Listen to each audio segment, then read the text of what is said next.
Good afternoon, welcome to Fin Classes. Today we are going to discuss a special model called Sharpe single index model. This was developed by William E. Sharpe and we have discussed about the model which earlier he was developed, that is capital asset pricing model, for which even he has gained Nobel Prize in economics along with his partner in CAPM model. So the single index model is advanced version to your Markowitz portfolio theory, or this in modern portfolio theory this has imbibed another direction to your modern portfolio theory. So why the William Sharpe has developed this model? Before going to that, just let's understand what has happened with the Markowitz model. So by using the Markowitz full covariance and variance model, it requires a lot of inputs. Suppose if you have n stock portfolio, we need n into n minus 1 by 2 different covariances or correlation terms. If we have 3 securities, so we used to have 3 variance terms and 2 covariance terms. Suppose 10 securities, 10 variance terms and 45 covariance terms.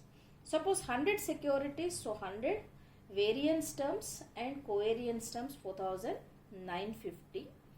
So with increase in number of securities in the portfolio on the name of diversification, ultimately what used to happen was it used to become very tedious and cumbersome process. So here, in order to decrease that pressure, he has come up with a model called single index model. So single index, here that index is nothing but market in this case. So whatever the market portfolio is there, that market is a combination of all securities. So whatever the securities are available for constructing a portfolio, they are very much related to the market.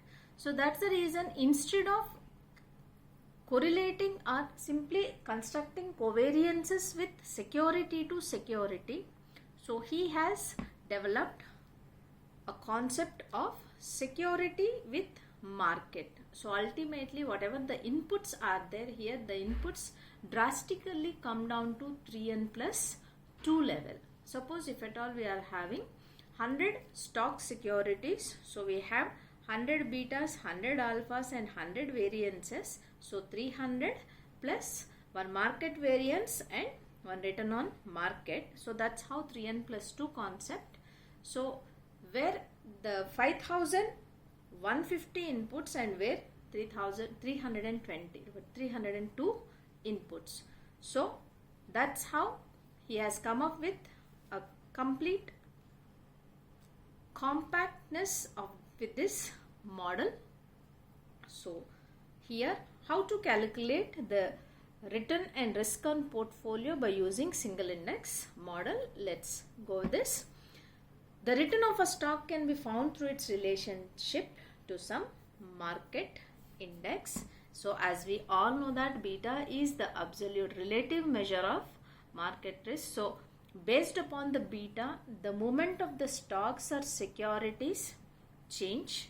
That's the reason here the market index risk is combination of beta I into return on market. So therefore return on security is calculated as alpha I plus beta I into RM, whereas expected return is calculated as alpha I plus beta into expected market return, and standard deviation or variance of security I is calculated by using beta I square into variance on market plus standard deviation EI square.